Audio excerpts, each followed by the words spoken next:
Mondays were always a sore spot for me, and this particular Monday shaped up to be one of the worst in recent memory. My wife, Janet, seemed unusually distant and somber, going through the motions of fixing breakfast for our boys and me with a robotic efficiency. It wasn't that she was being intentionally unpleasant, just weighed down by a heavy sense of despondency that cast a shadow over the morning. I couldn't quite pinpoint the cause of her mood, nor did I feel particularly compelled to pry and ask. As my two sons, Dylan, aged 16, and Nathan, 18, headed off to school, I set out for another day at the freight company, where I had been employed for the past 15 years. Loading and unloading container ships was tough, demanding work, but it provided a steady income. It was a job that resonated with me, perhaps because it brought me as close to the sea as I could realistically get. My true passion lay in sailing the world, exploring distant shores, and meeting new people. But the responsibilities of home and family took precedence, a fact that I accepted with a mixture of contentment and resignation. Despite the allure of my maritime dreams, I cherished the stability and love that define my life at home with my wife and two sons, even if it meant enduring another dreaded Monday. However, the real thorn in my side at work was the people I had to deal with, particularly Andrew Beverly, whose sheer obnoxiousness knew no bounds. He was invariably accompanied by his trio of cohorts from our high school days, Matthew Daniels, Alan Evans, and James Gilmore. I'd never cared for them back then, and my sentiments hadn't softened over the years. "Hey, Michael, missed you at the party Saturday night." Andrew's voice cut through the office, signaling the start of what promised to be another unpleasant encounter. Memories of the company party flooded back, the one I had missed because my sons and I had to assist my father in Chester, clearing out my childhood home after my mother's passing 6 months prior. Janet had been disappointed, but I encouraged her to attend without us. When we returned late Sunday, her nonchalant response about the party had left me feeling uneasy. I met Andrew's gaze with a steely glare, opting for silence instead of engaging in his provocations. "But thanks for letting your wife grace us with her presence. She really made the night special," Andrew continued, his words dripping with insincerity, echoed by the laughter of his companions, who seemed to relish their private joke at my expense. Feeling my fists clench involuntarily, I fought to control my rising anger as Andrew persisted, trailing after me with his taunts. "She's blossomed quite nicely since high school, hasn't she, Michael? You're a lucky man to come home to that every night." It was evident from the outset that the day was destined to be an arduous one. The tension coiled within me, manifesting in pulsating veins on my forehead and taut tendons in my neck. Controlling my temper had been a lifelong battle, and once again I endeavored to simply walk away. But Andrew, relentless as ever, had one last taunt in his arsenal. With a flick of his hand, he sent something hurtling toward me, a pair of red panties. "Janet must have left these behind on Saturday," he jeered, his words punctuated by the uproarious laughter of his cohorts.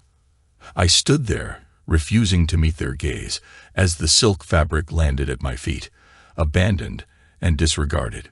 My breath caught in my chest, my stomach muscles coiling with tension. Anger simmered beneath the surface, threatening to erupt like a volcano. I knew I could take any one of them in a fight, but facing them all at once presented a formidable challenge. At that moment, however, consequences mattered little to me. I began to advance toward my tormentors when a firm grip seized my shoulder. Paul Rayleigh, the dock foreman, locked eyes with me and wordlessly motioned toward the main office. No words were exchanged as I shot a searing glare at the group, a gaze brimming with a hatred they had never before witnessed.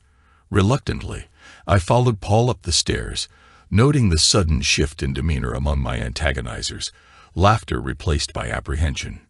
Inside Denzel Morgan's office, I took a seat across from his secretary, Camilla, as Paul engaged in conversation with his superior.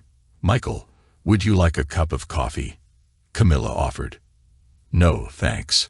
I'm too upset to hold a cup right now," I replied, my frustration palpable. Through the glass partition, I could observe Paul and Denzel engrossed in what appeared to be a serious conversation. "Camilla, were you at the party Saturday night?" I inquired, seeking some clarity in the midst of confusion. She simply nodded in affirmation. "Can you tell me what the hell happened? I have no idea what's going on." Janet didn't say anything, and I don't know what to do. I pleaded, desperate for answers. "I shouldn't say anything, Michael. That's something you should discuss with your wife." Camilla deflected, her gaze shifting to the papers strewn across her desk as if searching for an escape. "You were there, Camilla. You saw what happened. Just give me a clue," I pressed, sensing her reluctance to divulge any information. "Please, Camilla, I need to know." Reluctantly, she began to speak, her voice tinged with discomfort. Janet arrived at the party looking stunning. Andrew wasted no time plying her with drinks. She seemed to be enjoying herself. Colin would whisper something to his cronies, and they would all share a laugh. Eventually, Janet and Andrew disappeared into the storeroom. 30 minutes later, Matthew, Alan, and James followed suit. They were gone for an hour before re-emerging, laughing and joking. Janet had a smile on her face, but she looked disheveled, her hair and dress in disarray. She and Andrew left together about 10 minutes later. "Thanks, Camilla. I appreciate your honesty, even though it's difficult to hear," I said, acknowledging her disclosure. We sat in silence for another 10 minutes before Paul emerged, signaling for me to enter Denzel's office. "Michael, I'm not pleased with what transpired this morning. Andrew, Alan, Matthew, and James have each been suspended for a week without pay. Additionally, I'm asking you to take a 2-week vacation. Paul filled me in on what happened Saturday, and I assume this is news to you. I can't risk anyone ending up in the hospital. I don't hold you responsible for this, but I expect you to resolve things before returning. I'll provide any support you need through this. Now, get out of here," Denzel instructed sternly. I nodded my thanks to Denzel and expressed gratitude to Camilla once more as I left the office. Andrew and his cohorts were conspicuously absent as I made my way to the parking area, leaving the offending panties behind on the dock. Instead of heading home, I set off driving northward, seeking solace in a place where I could lose myself. With the road stretching ahead, I had ample time to reflect on the past and the present. Janet and I had been classmates in high school. She was never one to conform to societal standards of beauty, her appearance often described as unpolished and unkempt. Yet it was precisely her nonconformity that drew me to her. Standing tall at 6'3" and weighing close to 300 pounds, I was hardly a picture of grace or attractiveness. Socially awkward and lacking in athletic prowess, I found solace in Janet's outsider status, a connection forged by our shared experiences of feeling out of place. Andrew Beverly was the antithesis of me. With his charm, athleticism, and good looks, he embodied everything I wasn't. Despite never having a steady girlfriend, Andrew never lacked for companionship. I loathed him, especially when he boasted about his conquests, seemingly oblivious to the feelings of those involved. Except for Janet. Janet had once tried to catch Andrew's eye, hoping to claim him as her first, but instead of a romantic tryst, she was met with rejection and humiliation. Andrew not only declined her advances, but also publicly ridiculed her, declaring that he only dated girls and wouldn't deign to associate with someone like her. While the rest of the school found amusement in his antics, Janet was left shattered. Seeing this as my opportunity to step in, I began to extend a hand of friendship to her. Without a clue on how to properly court a girl, I simply started being there for her. Before long, our friendship blossomed into something deeper, and by the time we graduated, we were a couple. After graduating, I landed a job as a construction laborer. Within a year, the excess weight melted away, replaced by solid muscle and newfound agility. It was a relief to shed the label of being the butt of jokes. Janet and I tied the knot shortly after, and before we knew it, Dylan and Nathan came into our lives in quick succession. Janet took to working out at a local gym, undergoing a remarkable transformation. Along the way, she mastered the art of styling her hair, applying makeup just right, and dressing to impress. She looked stunning, and I couldn't help but feel a swell of pride knowing she was my wife. I loved her when she was a diamond in the rough, and now she had blossomed into a true princess. Landing the job at the loading dock marked a turning point for us, propelling our lives in a positive direction until today. As I drove down the A14, which eventually merged into the A1, my destination loomed closer with each passing mile. Thoughts of my two sons filled my mind. They inherited the robust stature of our lineage and were a testament to it. We made sure they stayed active, determined to steer them away from the sedentary lifestyle we once led. Nathan stood a bit taller and leaner than Dylan, who boasted formidable hands and arms. Both were in peak physical condition, equipped to fend for themselves. We instilled in them the values of restraint and empathy, emphasizing the importance of avoiding bullying behavior. Their aspirations aligned with ours. They both harbored dreams of sailing the seas, a passion that seemed to course through our family's veins. I pledged to support them in whatever endeavors they pursued. Janet was the epitome of a devoted mother and an exceptional wife. She managed our household with precision and prudence, never squandering money on frivolities. From my perspective, we shared a blissful married life. As I continued my journey along the M6, the miles ticking away, the shadows lengthened, and I aimed to reach Port Patrick before nightfall. It was a 7-hour drive, but it was the only destination on my mind at that moment. After what felt like an eternity, I finally spotted the sign for the A75 as the sun dipped below the horizon. There was an abundance of parking spaces, a perk of the season. Handing my keys to the bartender, I requested a week-long room rental. I had no luggage, no change of clothes, and no razor, but it didn't matter. He handed me the room key, hanging my car keys in the same spot, and I retreated to a secluded corner with a pint in hand. The amber glow of the streetlight filtered through the bottled glass window, casting the somber atmosphere. It was time to drown my sorrows and escape from reality. Mornings found me awakening in my room, a haze clouding my recollection of the previous night.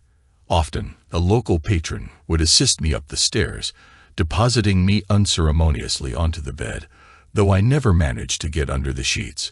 I splashed water on my face and occasionally took a shower, although it did little to alleviate the pungent odor clinging to my clothes.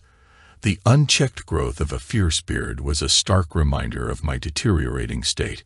Every few days, my credit card was swiped to settle the accumulating tab. I had wallowed in self-pity for far too long, and the realization of my stagnant existence was beginning to weigh heavily on me. I sat there, my gaze fixed on the dartboard, my mind clouded and unfocused. Two figures in uniform entered the pub, but I didn't bother acknowledging them directly. They exchanged words with the bartender, and his nod in my direction signaled their attention. Gesturing towards the keys hanging behind him, I assumed they were looking for me. In a moment of surprising lucidity, I pieced together their purpose without them uttering a word. They made no attempt to engage me in conversation.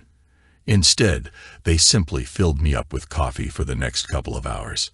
Michael Labbert, can we have a word with you?" One of them finally addressed me. "Did I do something wrong?" I replied, my voice heavy with resignation. "We just need to talk. Are you up for it?" The other officer asked. "Can we step outside?" I requested, seeking the clarity of fresh air. The sun shone brightly, but the remnants of recent rainfall left everything damp. The cobbled street leading to the pub's entrance was slick, and I navigated it cautiously. The incline of the street compounded the sensation of imbalance lingering from my earlier indulgence. Stepping onto the seawall, I welcomed the cool breeze filling my lungs, a refreshing contrast to the stale air inside. Though I didn't smoke, the density of the air indoors felt suffocating. Leaning over the granite barrier, I retched, expelling mostly liquid as a result of my scant solid food intake over the past few days. As my head began to clear, so did my vision. My two companions waited patiently as I collected myself, a growing sense of guilt nagging at me for inconveniencing them. The bench where I eventually seated myself was damp, but I hardly noticed. "What can I assist you with, gentlemen?" I inquired, eager to address their concerns. "Firstly, we've been trying to locate you, as you've been missing for 10 days. Secondly, we're attempting to track down Andrew Beverly, and we're hoping you could provide us with some assistance." "Well, you've found me, so that part of the puzzle is solved. I haven't crossed paths with Andrew Beverly since my arrival here. As the barkeep likely informed you, I've remained within the confines of the inn since I checked in. I'm clueless about Andrew's whereabouts, but I reckon I'll be doing some searching once I return home," I explained to the officers. We conversed for another hour or so. They had no charges to lay against me, and after confirming my safety, their inquiry seemed solely fixated on Andrew. They traced my location through my credit card charges, a blunder I won't repeat if a similar situation arises in the future. After bidding them farewell, I descended the hill and purchased some fresh clothing and a toothbrush. Despite the unkempt appearance of my beard, I resolved to keep it for a while longer. Following a final shower, I settled my bill and commenced my journey homeward. Along the way, I made several stops, mostly to procrastinate my return. There was nothing awaiting me at home that promised comfort or joy, but I did yearn to reunite with my boys. Upon arrival, I found Janet seated on the couch, bathed in the glow of a single light. Her hands lay still in her lap, her gaze fixed on me with a mixture of apprehension and sorrow. It appeared she had been crying, although the dim lighting made it difficult to discern. The notion of a beer made me queasy, so I opted for a Coke instead. I awaited her words, uncertain of what to expect. "The boys are staying with friends tonight. I thought it would give us a chance to have some privacy and talk," she began tentatively. "Why didn't you mention it before I found out?" I probed, a mix of frustration and confusion in my tone. "I don't know. I suppose I was afraid," she admitted hesitantly. "Afraid of what?" I pressed. "I wasn't sure how you'd react. I did something foolish, and it didn't turn out as I hoped," she confessed, her voice tinged with regret. "Foolish? What exactly happened?" I demanded, my patience waning. "Michael, please promise you won't get angry," she pleaded, her tone begging for understanding.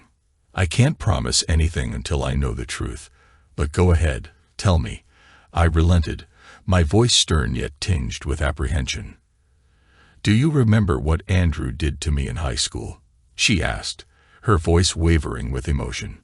"Yes," I replied, the memory still vivid in my mind.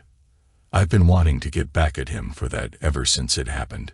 So on Saturday night at the party, I thought I saw an opportunity and set a trap for him," she confessed, her words heavy with remorse.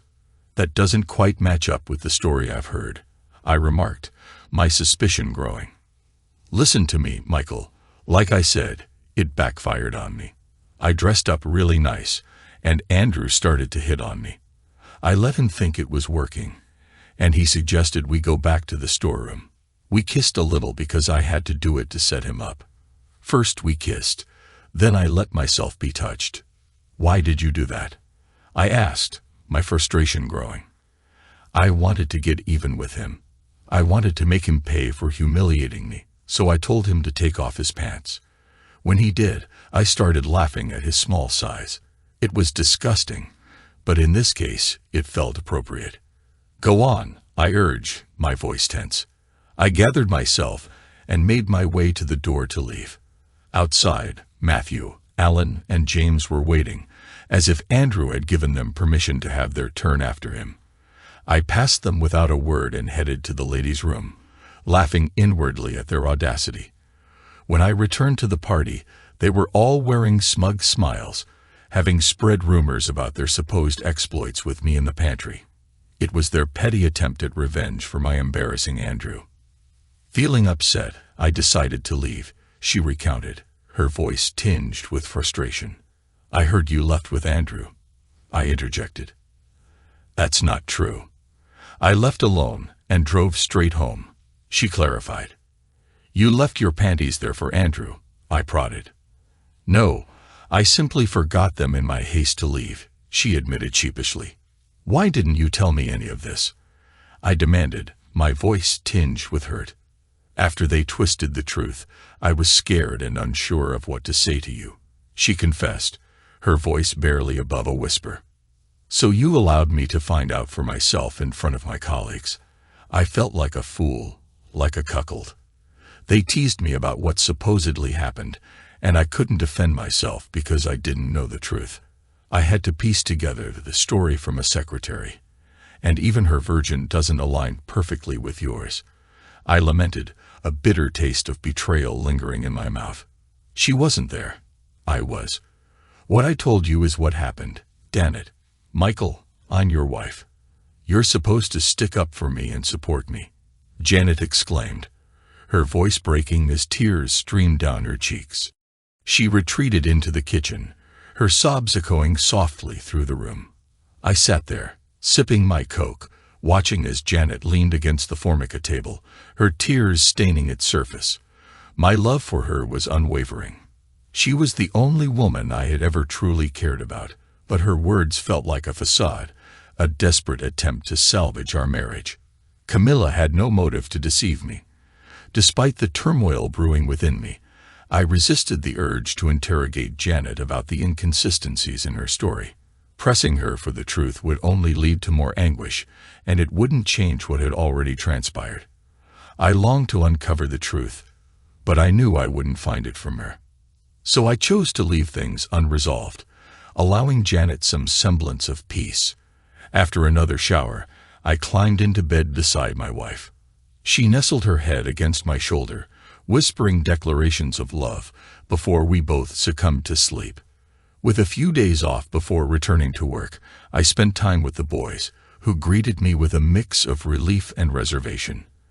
I suggested a trip to London, which they eagerly accepted. Janet seemed pleased to witness the bonding between the men and her family. During the drive, the boys confessed to being suspended for fighting, a serious offense in our household. Reluctantly, they admitted to facing ridicule about their mother's escapade at the party, leading them to take matters into their own hands. They spared their mother the details but sought clarification from me regarding the events of that night. I deflected their inquiries for the time being, opting to delay the conversation. We made our way to the Maritime and Coast Guard Agency, where I requested 3 applications, much to the boys' excitement. It took us about an hour to complete all the forms, ensuring we had all the necessary documents, such as birth records and passports. Following brief interviews for each of us, the agency provided medical forms to be filled out by a physician. We decided to treat ourselves to supper at Wagamama before heading home, agreeing to keep our plans discreet, refraining from informing Janet or their friends. The next day, we completed our physicals, leaving us with nothing to do but wait. Despite everything, I still harbored deep affection for Janet. She was the only woman I had ever truly loved, the only one I had ever been with, or even kissed. It was difficult for me to reconcile her actions with the person I thought I knew. I found her behavior reprehensible and unforgivable. Yet, I remained open to the possibility of giving her another chance, provided she could somehow substantiate her claims. However, the odds seemed stacked against her. As the week drew to a close, Janet's behavior took a surprising turn. She became increasingly attentive, making a conscious effort to avoid any mention of the party or my trip to Port Patrick. It was as if she was striving to return our life to its former state, oblivious to the rift that had formed between us.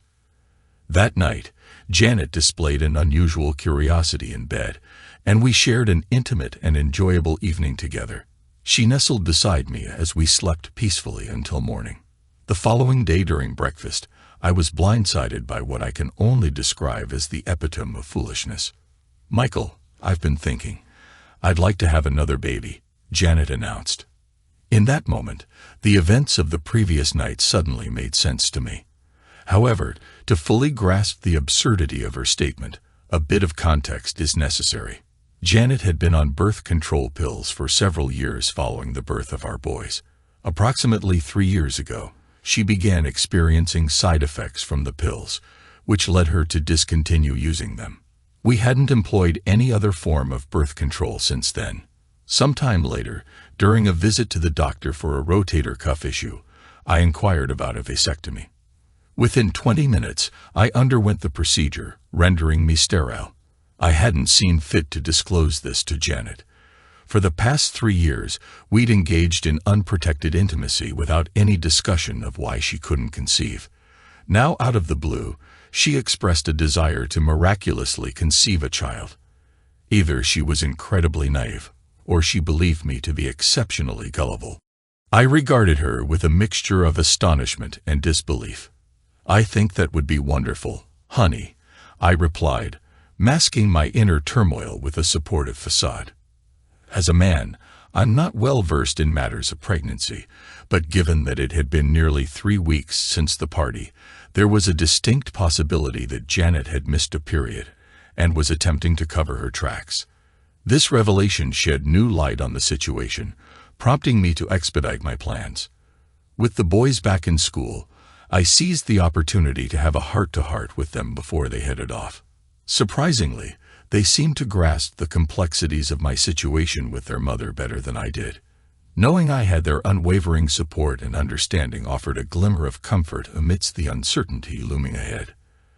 At this juncture, I remained unsure of what the future held. Throughout the day, I scoured the town in search of Colin Beverly. He had to be somewhere. During lunchtime, I swung by the docks to catch up with Camilla. While Matthew, Alan, and James had returned to work, she remained clueless about Andrew's whereabouts. Rumors circulated that he feared my retaliation, a notion that baffled me, as I had always considered myself a peaceable individual. I made a conscious effort to avoid the work area, eager to steer clear of any encounters with my tormentors. Later that afternoon, I paid a visit to a local lawyer, initiating the paperwork necessary to dissolve my marriage to Janet. The decision weighed heavily on me. I had no desire to inflict pain upon her, but the prospect of continuing to live with her was untenable. With the boys on the cusp of independence, I saw no reason to remain tethered to a relationship that had soured irreparably. However, one lingering issue gnawed at me: the need to confront Andrew and his cohorts for their role in the demise of my marriage. While I acknowledged that Janet bore primary responsibility, I couldn't bring myself to confront her. Instead, her paramours would bear the brunt of their poor choices. James Gilmore, a married man, made it a habit to stop by McMurray's for a pint before heading home. As dusk settled, he emerged from the side door and began his walk along the building towards his car parked at the rear. Seizing the opportunity, I caught him off guard, grabbing his left arm and wrenching it behind his back. With force, I propelled him into the wall, the sound of impact echoing as his face collided with the brick surface. Despite his knees buckling under the pressure, I maintained my grip on his arm, raining down blows upon his kidneys with my right fist. Each strike elicited sickening cracks as ribs gave way beneath the assault. I continued the barrage until his arm went limp at the shoulder socket, at which point I released him, allowing him to crumple to the cobblestones just as a group of onlookers approached. Without a backward glance, I calmly made my way to my car and drove off into the night. 2 hours later, I found myself seated in the police station, Janet having put her house up as collateral to secure my bail. Amidst the chaos, Maria Gilmore stormed in, demanding my incarceration for eternity. Though the authorities managed to restrain her, her tirade persisted until Janet intervened. I couldn't discern the contents of their conversation, but Maria's glare as she exited spoke volumes. Dylan and Nathan, having retrieved my car, silently chauffeured me home while Janet followed behind. Though the boys appeared to wear expressions of pride, I refrained from encouraging them with words or actions, mindful of the gravity of the situation. James suffered a dislocated shoulder, a broken nose, 2 black eyes, and numerous internal injuries yet to be fully diagnosed. Fortunately, although 4 ribs were fractured, none had punctured his lungs. Upon returning home, my wife and I maintained a tense silence regarding the incident. For the first time in 2 decades, I opted to sleep on the couch, a minor inconvenience considering the gravity of the situation. The following morning, I rose early, grappling with the weight of uncertainty looming over my next course of action. Meanwhile, the Osakamaru was in the process of unloading at Felixstowe. Captain Hosacosta, known for his amiable demeanor, expressed his willingness to accommodate me should I obtain the necessary documentation. Promising to provide him with an update later in the week, I resolved to pursue this potential opportunity. As I made my way home, I decided to stop and refill the gas tank. Just as I completed the task, I noticed a figure rushing towards me. Before I could react, Alan Evans swung a 2x4 at my left side with force. The wood grazed my left arm before striking my ribs, causing searing pain to shoot through my body. I grimaced, struggling to catch my breath, as the world blurred around me. Bright flashes erupted behind my closed eyelids as I felt my knees give way beneath me. The wooden club clattered against the asphalt as Alan lost his grip upon impact. Instinct took over as I fell, my right hand instinctively grasping onto fabric. Despite the agony coursing through my left side, I twisted my body to the left and drove my right fist, clenched around the fabric, into the ground. I landed heavily on top of Alan, my eyes squeezed shut against the pain radiating from my injured side. Unable to move my left arm, I relied solely on instinct as my right hand relentlessly pounded away. In a frenzy, I hammered down with my right hand, the blows landing on anything within reach, anything that wasn't the unforgiving asphalt. My body moved of its own accord. While my left side curled up defensively, my right side launched a relentless assault. Initially, Alan squirmed beneath me, attempting to break free, but soon his movements ceased. I continued to rain down blows until bystanders intervened, pulling me away from the motionless figure below. Gasping for air, each breath a dagger of pain, I struggled to comprehend the chaos that had just unfolded. A medic administered a shot, and I drifted into sleep as they transported me to the hospital. Hours later, I awoke to find my left arm in a sling, my body securely taped, and each breath accompanied by a cautious ache. Janet's presence greeted me, her expression far from pleased. "Michael, what on earth were you thinking?" she began, causing such a commotion over that minor party incident. "Sorry, honey. I didn't provoke anything. Why did your acquaintance attack me with a 2x4? And don't downplay what happened as a little party problem. Either you provide a clear account of what transpired that Saturday, or I'll take further steps to uncover the truth. You're not seeking answers. You're resorting to violence," Janet retorted sharply before storming out. With a wry smile, I watched her leave, only for the doctor to enter the room shortly after. Thankfully, my injuries were more bruises than breaks. Alan's swing had been clumsy, my arm was sore, and the rib fracture superficial. The pain and difficulty breathing stemmed from the impact. The following morning, Dylan and Nathan arrived, their grins wide, but I cautioned them to curb their enthusiasm. Alan, however, fared far worse. His injuries would leave him reliant on a straw for sustenance for the next month, and it would be at least a week before the swelling in his face subsided. One stray blow had even fractured his left collarbone. Though in truth, all my strikes had been somewhat haphazard, given the chaotic circumstances. There were no legal repercussions for me, as several witnesses testified that Alan had initiated the attack. I had to call in sick to work again and extend my time off. During a conversation with Camilla, she informed me that Matthew had resigned from his position, and his final paycheck was being forwarded to his brother's residence in Aberdeen. Andrew's whereabouts remained unknown. Communication between Janet and me had deteriorated further, and I found myself sleeping on the couch every night. While I quickly recovered from the need for the arm sling, my ribs remained tender. However, I was grateful to regain normal mobility and breathing. With the departure of the Osakamaru looming in 4 days, I visited my lawyer to ensure the divorce papers were in order. I instructed him to serve them in conjunction with my departure.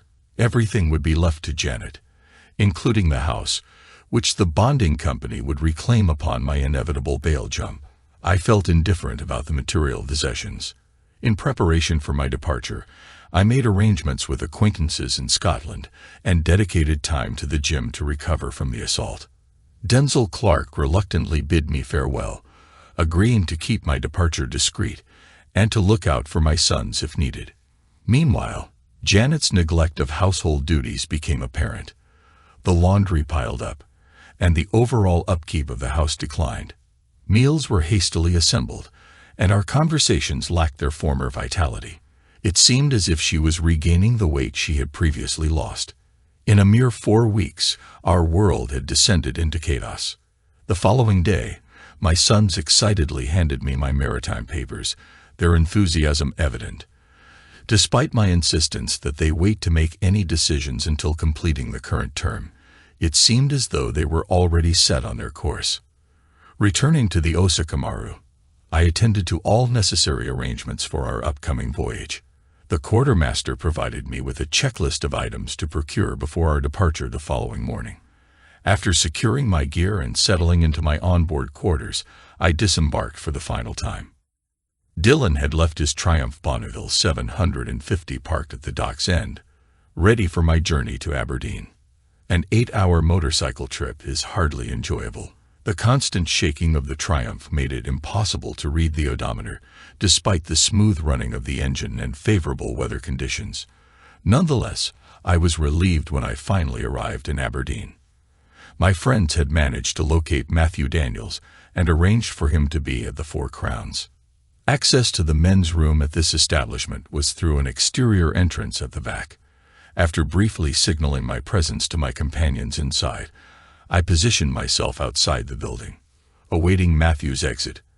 As soon as he emerged, I seized his right arm and forcefully pressed his head against the stone wall of the building as we moved down the alleyway. His face scraped along the rough surface, and he stumbled in pain as I led him roughly about 50 feet before releasing him. His agonized moans mixed with cries of distress echoed in the dim light cast by the street. In the feeble illumination, his right eye socket appeared to be filled with blood, his cheekbone visible below his swollen eye, and his entire face bearing the marks of abrasion. "Don't kill me, Michael, please don't kill me. I'm sorry. I'm sorry," Matthew pleaded, his voice trembling with fear. I had no intention of taking his life, but I saw no reason to reassure him of that. "I'll give you a choice, Matthew. Tell me the truth about everything that happened at the party, and I'll let you live. Lie to me, and you die." Okay, I'm hurting, Michael," he whimpered. "Talk, damn it, and I'll get you a doctor. When Janet came into the party without you, Andrew got all excited. He started bragging about how he was going to get her loaded and sleep with her. She did look good, Michael. Honest. She was all dressed up and looked like she wanted to have fun. Andrew started, and he told us that we could have sloppy seconds. We didn't think he could pull it off.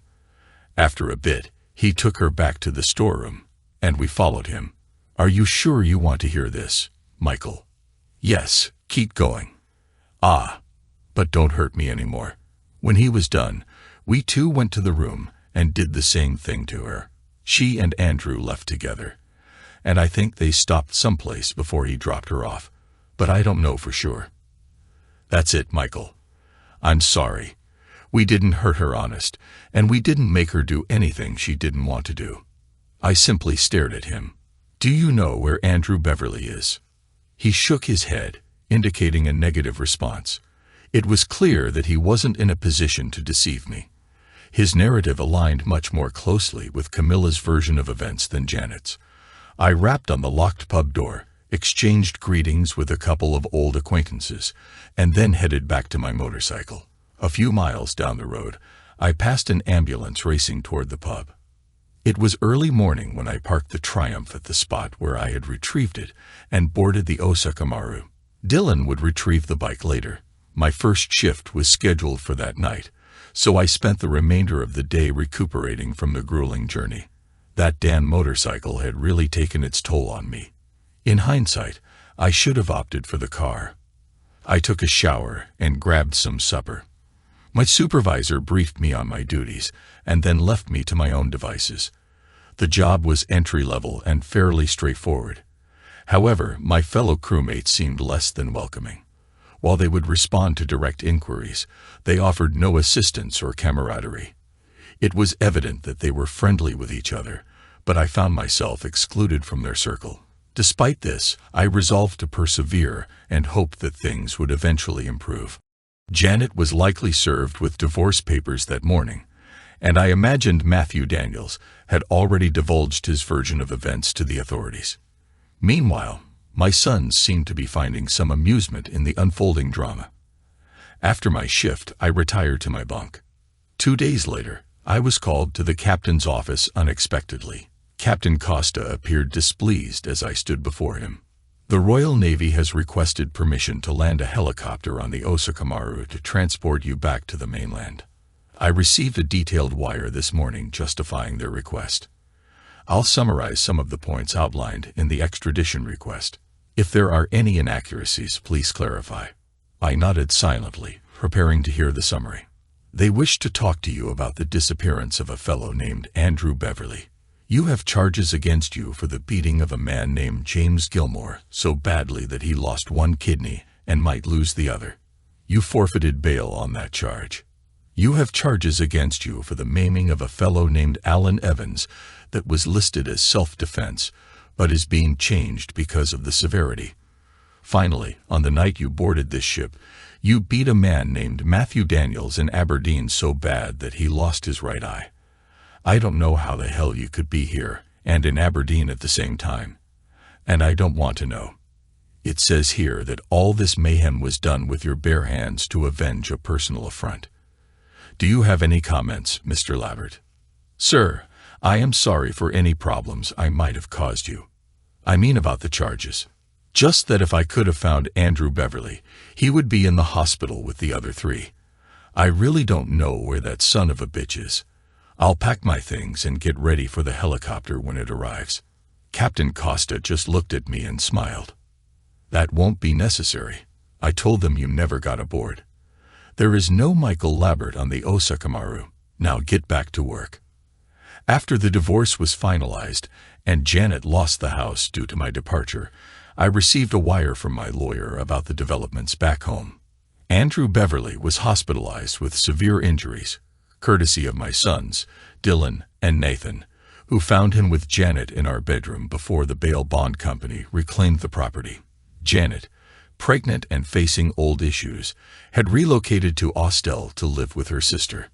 Meanwhile, my lawyer advised against my return due to pending charges, and he had no information on the whereabouts of my sons. While these updates left me with mixed emotions, the next morning at breakfast, the captain delivered unexpected news. I just wanted to let you know that Dylan and Nathan Labbert are not aboard the Tanaka Maru headed for Cape Town. We both smiled.